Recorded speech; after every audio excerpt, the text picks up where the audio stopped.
হেই বন্ধুরা, আজকে কিন্তু চলে এসেছি হেলদি এবং টেস্টিয়েস্ট রেসিপি নিয়ে।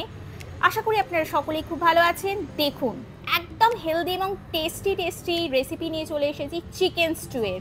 আমি কিন্তু গ্যারান্টি এটা বাড়িতে তৈরি করলে সবাই হামলা করবে। এটা গরম গরম ব্রেডের সাথে, কোয়ার্টার ব্রেড বা রুটির সাথেও কিন্তু আপনারা পরিবেশন করতে পারেন। ভীষণ টেস্টি এবং দেখেই নিন না কিভাবে তৈরি করছি। বাড়িতে কিন্তু অবশ্যই ট্রাই করতে হবে। রেসিপি ভালো লাগলে প্লিজ একটা লাইক অ্যান্ড সাবস্ক্রাইব করে দেবেন। তাহলে আসুন দেখে নিই চটপট যে কি কি উপকরণ লাগছে এটার জন্য। নিয়ে নিয়েছি প্রচুর কালারফুল ভেজিস, দেখতেই পাচ্ছেন।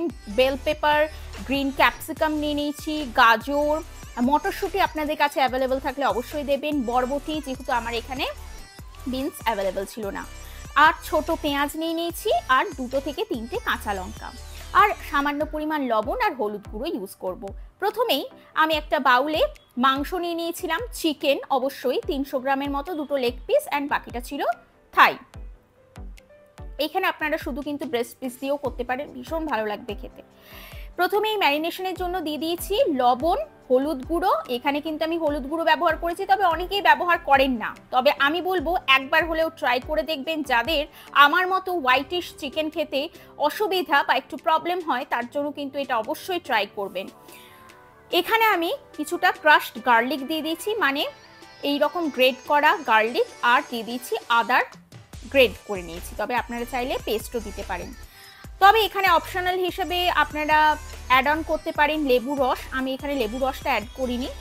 এবার কি করব, এটাকে আমি খুব ভালো করে হাত দিয়ে ম্যারিনেট করে খুব ভালো করে মাখিয়ে ম্যারিনেশনের জন্য আমি টাইম দেব আধ ঘন্টা থেকে 45 মিনিট, কিন্তু আমি খুব ভালো করে ম্যারিনেট করে ফ্রিজে রেখে দেব। তারপর আমি নেক্সট প্রসেস শুরু করব, অবশ্যই আপনাদের সাথে শেয়ার করছি, দেখে নিন। মোটামুটি 45 মিনিট আমার হয়ে গেছে। তবে আপনাদের হাতে সময় কম থাকলে 15 থেকে 20 মিনিট মিনিমাম দেবেন, তাতে চিকেনটা খুব জুসি এবং টেন্ডার হয়। এখানে আমি অলিভ অয়েল দিয়ে দিয়েছি। আপনারা পুরো রেসিপিটা কিন্তু বাটারে করতে পারেন। দেখুন, আমি এখানে মোটামুটি 3 থেকে 4 টেবিল চামচের মতো অলিভ অয়েল দিয়ে দিয়েছি। এবার দেখুন অলিভ অয়েলটা খুব ভালো করে গরম হয়ে গেছে। এবার আমি চিকেনগুলো সাথে করে নেব, চিকেনগুলো ফ্রাই করে নেব। অবশ্যই এখানে কিন্তু একটা ট্রিক্স আপনাদের সাথে শেয়ার করলাম। সেই ট্রিক্সটা হলো, চিকেনগুলো যদি আপনারা খুব ভালোভাবে ফ্রাই করে নেন প্রথমেই, তাহলে কিন্তু ভীষণ টেন্ডার এবং খেতে ভীষণ টেস্টি হয়। এটা মোটামুটি মিডিয়াম ফ্লেমে, হাই ফ্লেমে নয়, মিডিয়াম ফ্লেমে আমি কিন্তু এপিট ওপিট করে জাস্ট হালকা ব্রাউনিশ করে ফ্রাই করে নিয়েছি। এই সমস্ত রকমের ইউটেন্সিলস যদি আপনারা পেতে চান, তাহলে অবশ্যই কিন্তু ভিজিট করতে হবে আমার কমেন্ট বক্সে বা ডেসক্রিপশন বক্সে।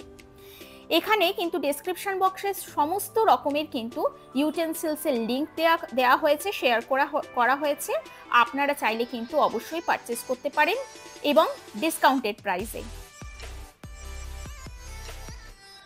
এই যে দেখুন, আমি খুব ভালো করে ব্রাউনিশ করে ফ্রাই করে নিয়েছি। অবশ্যই কিন্তু সেদ্ধ বলিনি, চাপা দিয়ে ঢাকা দিয়ে কিচ্ছু সেদ্ধ করার দরকার নেই, জাস্ট হালকা একটু ফ্রাই করে নেবেন এপিট ওপিট করে, যাতে একটু হলেও ক্রিস্পি হয় চিকেনগুলো, আর একটু দেখুন ব্রাউনিশ কালারটা একটু চেঞ্জ হয়।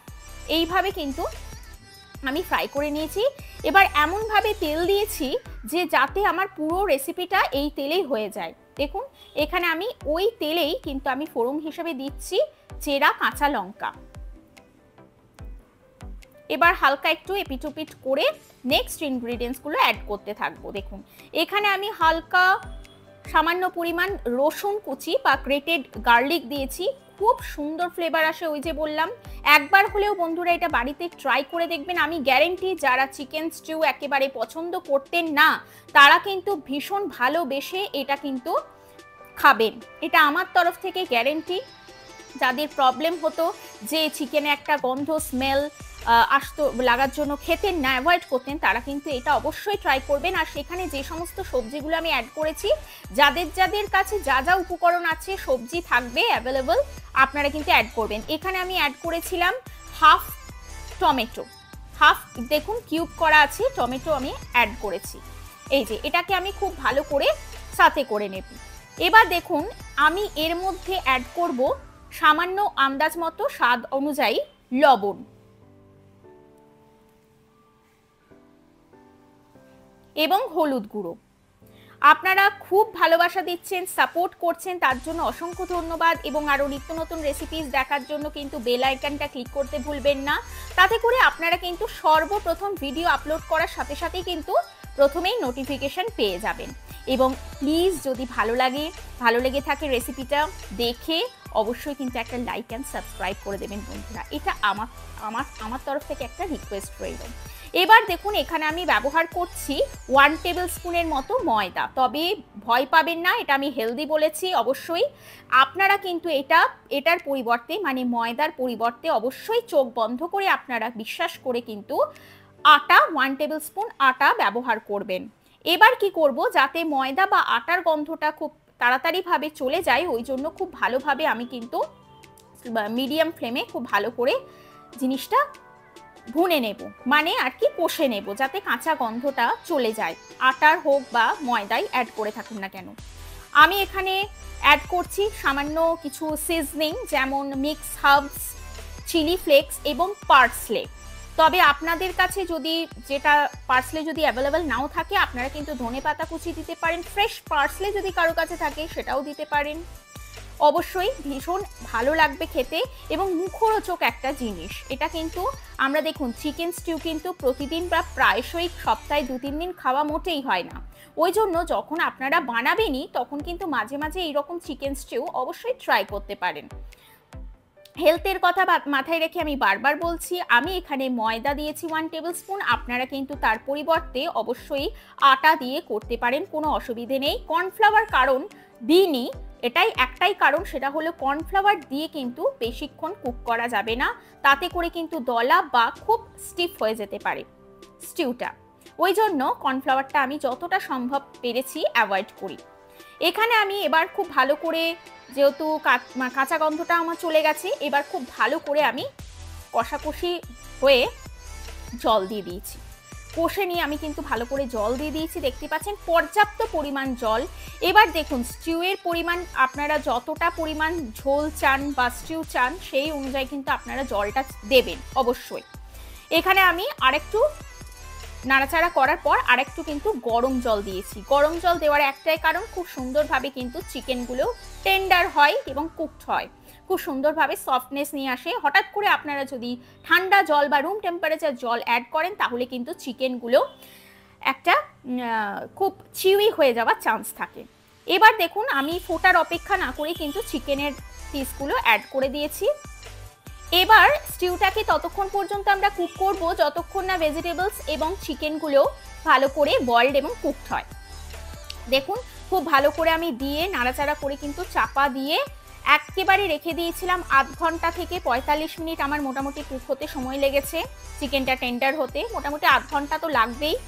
একদম স্লো ফ্লেমে করে দিয়েছি। এবার দেখুন অবশ্যই কিন্তু মাঝে মাঝে নাড়াচাড়া করেছি, না হলে কিন্তু তলায় লেগে যেতে পারতো। এই যে এইভাবে দেখুন একদম জুসি এবং টেন্ডার হয়েছে। দেখুন চিকেনটা দেখেই বুঝতে পারছেন। অসম্ভব ডিলিশিয়াস একটা রেসিপি আপনাদের সাথে শেয়ার করলাম। আমি আবারও বলছি, এটা বাড়িতে অবশ্যই ট্রাই করে দেখবেন এবং জানাবেন কমেন্টের মাধ্যমে যে কেমন লেগেছে আপনাদের। এবং এর সাথে সাথে কিন্তু মোটামুটি 1/4 টিস্পুন মতো আমি কিন্তু এখানে দিয়ে দিয়েছি butter, soft room temperature butter use করেছি। আপনারা চাইলে করতেও পারেন, নাও করতে পারেন, কোনো অসুবিধা নেই, তবে করলে ভালো লাগবে, টেস্টি, বেশ একটু সল্টি টেস্ট আসে এবং ঘ্রাণটাও খুব সুন্দর আসে। এই যে দেখুন খুব সুন্দরভাবে একদম থিকনেসটাও চলে এসছে, টেন্ডার হয়ে গেছে স্টিউ। আর 2 মিনিট পর গ্যাস অফ করে কিন্তু আমি গরম গরম সার্ভিং বাউলে সার্ভ করব। দেখে নিন অসম্ভব সুন্দর, এবং শীতকালে কিন্তু এগুলো একদম জমে যাবে গরম গরম ব্রেডের সাথে কিন্তু, বা কোয়ার্টার ব্রেডের সাথে অবশ্যই কিন্তু ব্রেডটা টোস্ট করে খান। গরম গরম চিকেন স্টিউ একেবারে রেডি। আরও নিত্য নতুন রেসিপি পাওয়ার জন্য রমা কেক অ্যান্ড চকো চ্যানেলটিকে ফলো করতে কিন্তু ভুলবেন না। আপনারা সকলেই ভালো থাকবেন, সুস্থ থাকবেন। Tata bye bye.